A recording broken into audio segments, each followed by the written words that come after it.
Deepwatch provides innovative managed security services that empower organizations to be more resilient against today's evolving cyber threats. Deepwatch offers game-changing capabilities in managed detection and response, managed endpoint detection and response, and vulnerability management, all delivered through a unique squad model, a dedicated group of security experts that works directly with each client. From managed security operations to threat hunting to continuous measurement of security readiness, Deepwatch is advancing the service of managed security. Measure your SecOps maturity for free by visiting securityweekly.com/Deepwatch. Most breaches are caused by exploiting oversights in basic cybersecurity fundamentals, but complex hybrid multi-cloud infrastructures make cybersecurity hygiene challenging. Red Seal can help. It shows you what's on your network, how it's connected, and the associated risk across public cloud, private cloud, and physical environments. With Red Seal, you'll get control of your cybersecurity fundamentals so you can protect your organization from the inevitable attack vectors and reduce your cyber risk. For more information, visit securityweekly.com/Red Seal. Welcome back to Business Security Weekly. I am your host, Matt Alderman, joined by Paul Asadorian and Jason Albuquerque. Would you like to have all of your favorite Security Weekly content at your fingertips? Have a question for one of our illustrious hosts, someone from the Security Weekly team, or wish you could hang out with the Security Weekly crew and community? Subscribe on your favorite podcast catcher, sign up for our mailing list, and join our Discord server to stay in the loop on all things Security Weekly. Visit securityweekly.com/subscribe. In our October 22nd technical training, we will provide a first look at a new free resource that delivers thousands of remedies as a service to bridge the gap between vulnerabilities found and vulnerabilities fixed. On October 28th, learn how to build an integrated security platform in our webcast at 3 p.m. Eastern. Visit securityweekly.com/webcast to see what we have coming up, or visit securityweekly.com/on-demand for all of our previously recorded webcasts. Parham Eftekhari is Senior Vice President and Executive Director of the Cybersecurity Collaborative, a membership community that offers cybersecurity executives peer-to-peer collaboration and exclusive CISO-created content. He also serves as founder and board chair at the Institute for Critical Infrastructure Technology, a cybersecurity think tank which helps bridge the gap between policymakers and cybersecurity leaders. With over 15 years in the technology industry, Parham is a passionate advocate for national security with an ever-growing catalog of publications, media, and speaking engagements. Parham, welcome to Business Security Weekly. Thank you. It is great to be here. Looking forward to a good conversation today. Yeah, I wasn't sure if we were like on a Zoom call meeting or if we were doing a show. I got confused for a minute there. I know we were excited when it was hard to keep tight-lipped, but we're glad that the word is out, and just want to first start by saying welcome to the CRA family. We're really thrilled to have you guys be part of the organization. Yeah, it's awesome to be here. It is. In one of the interesting areas that I thought was exciting for this show specifically is the aspects of the Cybersecurity Collaborative and other aspects of the forums where, you've got this environment already where executives and CISOs are meeting in these peer-to-peer groups. And I thought it would be a great way to bring some of that content to this show. So I'm hoping we do more, Parham. But let's just start with, what is the Cybersecurity Collaborative? Give us a little overview and background. Yeah, it's a great question. So our mission is very simple. We're here to help make cybersecurity leaders more successful. There's so many organizations out there that are tasked with, increasing collaboration, sharing knowledge, bringing different stakeholders in the community, whether it's CISOs or privacy executives and folks up and down the spectrum together to solve problems. We feel that, we have a different approach to supporting this community. First of all, the knowledge sharing that we facilitate is all done by and for our members, and there are no vendors and no analysts in our membership. We love the vendor community. There are ways that we are going to be adding into our ecosystem to allow the technology partners that our members rely on to engage with our membership. But at the core of what we do, we create opportunities for cybersecurity leaders. And notice I don't say CISOs, because as you guys know, not every organization has a CISO. And so whatever you are in your cybersecurity organization, if you're leading that team, we create opportunities for you to come together, basically say, hey, you know what? Right now, today, I'm facing this challenge in my organization. And when you reach out to our member services team, we will try to solve that problem for you. We look at our members portal of CISO created content, because a lot of times the problem's been asked by somebody else, and we have actually created content that's been curated from your peers, and so we can share that with you. If it's not there, we'll spin up what's called a CISO rapid response, which is basically us getting some of your colleagues on a call or just via an email thread to answer that question for you. And if that doesn't work, and enough members are talking about that same challenge, we do what's called a task force, which is basically a working group of your peers trying to come together and solve that problem. So it's really all about members coming together to solve the challenges that you're facing today. Yeah, I think it's an interesting model where, we see CISOs coming from various parts of the organization, or security leaders in more general. Some come from very technical sides, some come from the business side. And so you may run into something you've never experienced before. Here's a great way to, talk to a number of folks that have maybe already been there and done that, to really gain knowledge and help you make some decisions about how to address some of these emerging problems. I think it's a great concept. Yeah, I think, one of the things that we like to say is we're trying to democratize access to this information. A lot of times, and I think, frankly, it has to do with the economics.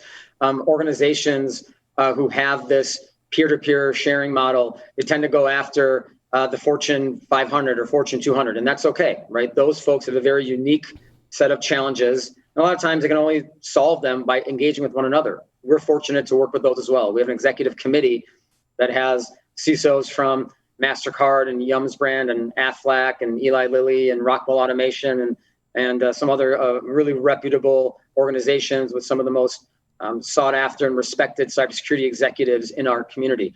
But what we all know as well is that those organizations rely tremendously on their supply chains and all the vendors that they work with, both the technology vendors and also just folks within their ecosystem. And so what we're trying to do is create opportunities where both those enterprise level organizations can collaborate and engage and learn from one another. We're also taking that knowledge, extracting it, and creating other forums, whether it's through content in the members portal or other types of collaborative experiences where the mid and even smaller size organizations can actually glean from the knowledge that those more mature cybersecurity programs have, and would actually help to create more knowledge sharing up and down, the cybersecurity maturity kind of program lifecycle. And that's one of the things that we're really striving towards. And the folks who join us really love that about our program and are really bought into both improving their own cybersecurity posture, but also giving back to the community, which is one of our core pillars of value. Yeah, one of the things I noticed, on your website is you coin it as a safe, trusted, proving watering hole for executives, right? Cybersecurity executives. And I think that's an important factor, right? Because I'm a big advocate of peer-to-peer networks and thought leadership and sharing information. But to know that you have a kind of this safe haven where you can bounce ideas, bounce problems. Because and I hope more than just water. More than, yes, that's what. Me too. But having a place that you can actually go outside of your organization, because sometimes you want to bring your A game to your business. You want to bring your A game to the C-suite, right? So to be able to go out there and have this trusted advisory group that you can talk to and bounce ideas off of, that is kind of, has the mentality of what's in these four walls stays in these four walls, I think is an important place to have, right? You need that out. You need that place to go to that is trusted and safe, right? From judgment, safe from any type of folks looking at you and basically saying, "What do you mean you don't know that?" Right? And sometimes that can happen in an executive suite, right? When you're in your organization, you're sitting at the table with other executives, and you don't have your A game, sometimes you can get called out on it, right? So being able to have that safe zone, I think, is super, super important. Yeah, and one of the things that we offer our members is that we have what's called a morning security report, where every day, for the past 24 hours, we have a team that curates the top news stories of the day, and our members receive it at 5:30 a.m. Eastern Standard Time. And I've heard countless examples of our members who are executives say, "Gosh, it's one of the most valuable things you offer, because if no one walks down the hall anymore, but when they're walking, down the hall, or they're now exchanging emails or Slack messages, when the president or CFO or a board member emails them saying, 'Hey, did you hear about this ransomware incident in our industry? Are we prepared to handle that?' They've already gotten that intelligence, right. And either they've been able to prepare for that answer, they've been able to proactively respond and say, 'This happened in our industry, and here's how we are prepared to handle that.' Or, to your point, they know they have a safe space to reach out to the members they've met through our organization, or reach out to us and say, gosh, I just read about this in the morning security report. I actually realized this may be a gap in my security program. How can you help me be more successful? And that's when our kind of machine turns on, and we help them in that safe space you just very, very articulately identified. Parham, some feedback I've gotten, and I obviously won't name any names, but oftentimes when I've spoken to CISOs, right, they'll bring up, I mean, not all the time, but sometimes they're like, I participate in these CISO forums or some kind of CISO group, however formal or informal that is, and they're like, basically it turns into like a big bitch fest. And everyone's just sitting around complaining, and I don't really get a lot out of it. Obviously, your forums are not that. So what do you do, differently, and what do you do to make sure it doesn't steer in that direction? Yeah, that's a great question. I think first of all, what we do is we actually do a lot of what we call kind of a continuous feedback loop, where we're making sure that we engage on the right types of topics. Secondly, it's who's guiding the conversations. A lot of times, people sometimes want forums to just vent and, to your point, kind of bitch and get their frustrations out there, and that's kind of that's fine. Sometimes I guess you got to vent to somebody, but end of the day, I think what we're known for, and the reason people invest their time and their money in form of membership dues to our organization is because they know that you come to us to not just say, here's what my problem is, but then actually identify solutions. What happens in our process is we'll get on that first task force call. If it's let's say a 6-week process or 8-week process meeting every other week. And we'll say, okay, guys, we're here to talk about account takeover or third-party vendor risk management or whatever it may be. And we'll say, what is the specific outcome that you want out of this? Because we will say, we're not here to have a bitch fest. We want to have a specific outcome. So what is it? And then one of the things we ask on those calls is, so who can offer, who has a solution to this? Like, what do you guys have in your organization? And people actually, because we sign NDAs and there is that trust, and it really goes down to culture. It's easy you can put that on a website and say you have that, but unless you've built that culture, built that movement, and it's kind of hard to replicate. People actually share with us the policies and programs that they're using within their organization. We take it, we add to it in form of the knowledge that we're extracting on these calls. We kind of anonymize the policies that are shared with us. And then we, at the end of this process, basically spit out a cybersecurity collaborative version of a policy or best practices, recommendations, checklists, whatever that may be. And so I think to your point, I've been in the collaboration space for, I think almost a dozen years now, I'd say, maybe just a little bit under. And that was the one thing that has always kind of grinded my gears is at some point you gotta water, get off the pot. And so that's the one thing that we're really trying to drive home here. And I think we're doing a pretty good job at it. Yeah, that's awesome. You recognize that early on. Now, when you sign up for membership, do you sign up as an individual, as an organization? Because I only ask because sometimes when I'm having discussions with peers, many times I'll say, wait a minute, I know that our attorney has dealt with this before. Let me bring in my attorney to talk to you and kind of help guide you through it. With this membership, would we have the opportunity to bring our groups together and say, hey, let me bring my CFO in. My CFO has dealt with this before and give you some advice. Can you do things like that? Yeah, that's a really good question. So we are as an organization, you sign up. And what happens is the cybersecurity leader, the CISO or CISO equivalent, becomes kind of the primary point of contact. They identify a couple what we call delegates to be the kind of number 1 and 2 and sometimes 3 main points of contact. And then when we have these exchanges, we leave it to them to tell us what's going to best serve their needs. To your point, is it to bring in my chief risk officer, my privacy person, my lawyer, all the above? And then we obviously give unlimited, number of licenses and things to access content in the members portal and get the morning security report. So it definitely is meant to be organizational in terms of the who's paying the dues. And it's that cybersecurity leader that drives who's going to get involved. I think that's awesome because having a level of diversity where it's not just security professionals as part of this engagement is huge. Because sometimes you need legal opinion, sometimes you need privacy opinion, sometimes you need a financial person to come in and say, yeah, it doesn't really work this way. I have all those opinions, Jason. I mean, I'm not qualified for many of them. All right, let me rephrase. Qualified opinions. But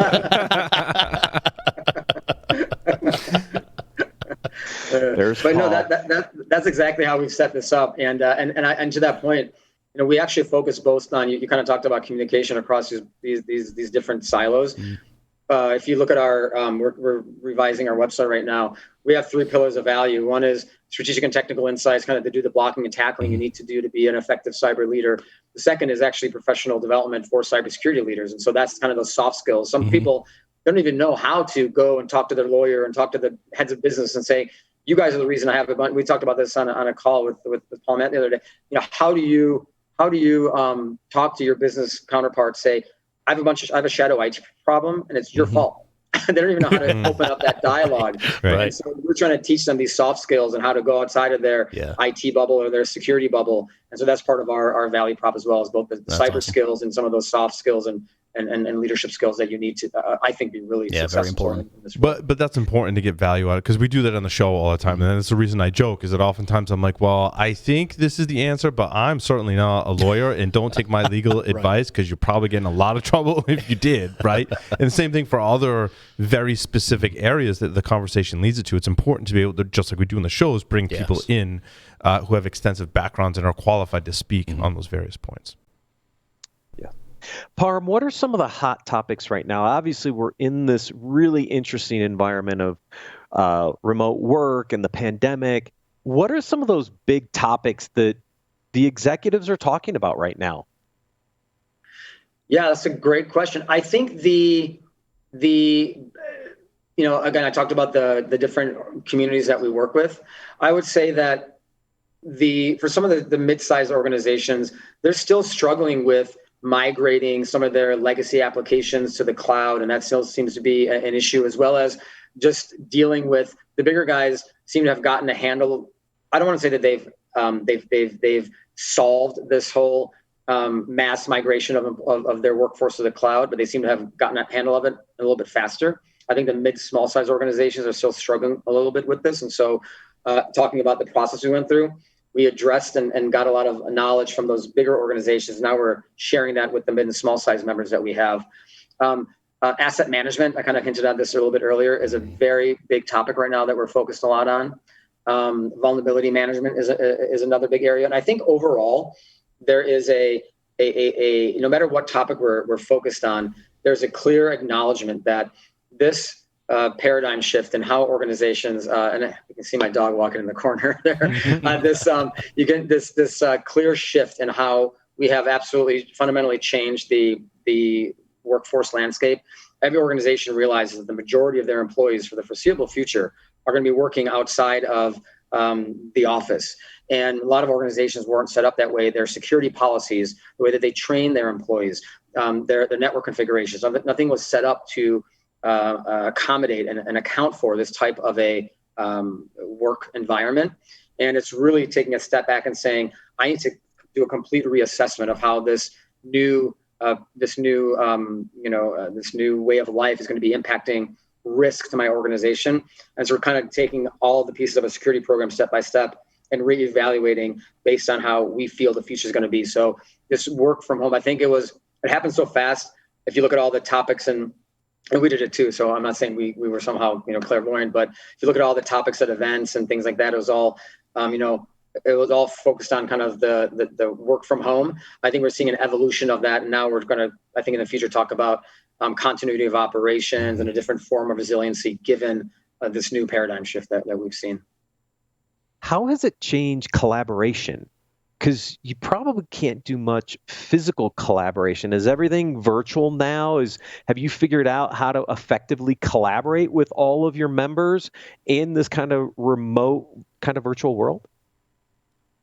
Yeah, that's we have because our membership, and this is a unique aspect that a lot of folks actually enjoy from our organization. A lot of the groups that are out there are very regional. And so pre-pandemic, folks would physically get together and do this collaboration in person. Because we were always a national organization, we actually historically had done a lot of our collaboration virtually. And so it really wasn't that big of a shift for us to accommodate to the telework, Zoom type conferencing. We always had a process to get everyone on calls. We would, have the quilted, effect, so to speak, where everyone dials in contributes and collaborates that way. We have a process to capture the notes, capture the information, constantly share back the content kind of in an evolving manner so people see how these documents are progressing. So I'll be honest, I think given the national makeup of our community, we were actually well positioned to withstand that aspect of the pandemic's impact. Do the executives miss the physical collaboration? I'm just curious what their thoughts are, because, a lot of us used to go to events and meet with our peers. Do they miss that aspect of the physical collaboration, or is the virtual enough for them right now? I think what I'm sensing, being a very social guy who loves to, network afterwards and have cocktails, and I think that's where you really have a different, a very much needed and important layer of building trust. We all know that this industry is more than others is about trust. So I think you have to have that in-person collaboration to build that a certain layer of trust. I think on one hand, absolutely we miss it. It's important. And especially if you want to really get into some detailed type of sharing. I think on the other hand, what I've heard particularly from very senior executives is the lack of travel has freed up a significant amount of time where they're actually able to contribute more to these types of efforts, because they're able to speak on more panels and participate in more of these roundtables because they're just doing it from their office, like we all are, and doing it from home. And so they've actually been able to find more time to participate and contribute than before. So I think it's there's a pros and cons to this new environment. And I think I predict when we are able to go back to full-fledged conferences, we're excited that you guys announced your conference in fall of next year. Obviously, CRA, has InfoSec World and all the great CRA learning events that we do. The Cybersecurity Collaborative, right? We will be having our own in-person events for our members as well, just maybe 1 or 2 a year. So I think it's an important component of it, but I think we'll find probably much more balance as we go forward. I think indefinitely. I think this has absolutely changed how we collaborate as a global society.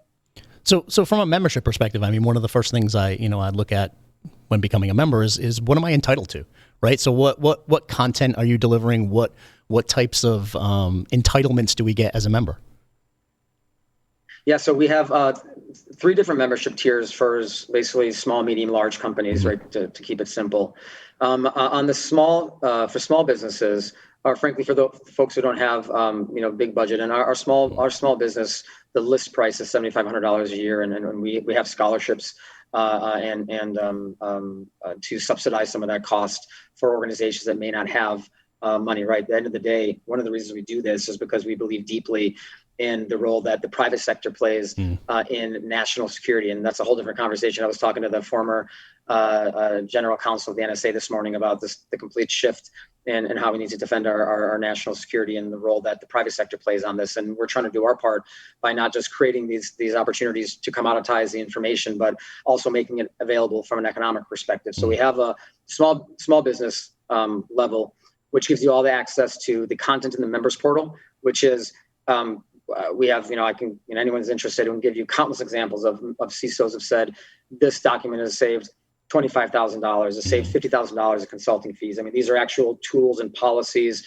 We have a CISO handbook that consists of, about 400 pages of different policies, implementable policies for you to build or fill gaps within your CISO program. And so, that level is more the content in the members portal, and your security report and access to different briefings that we do that are more for our members.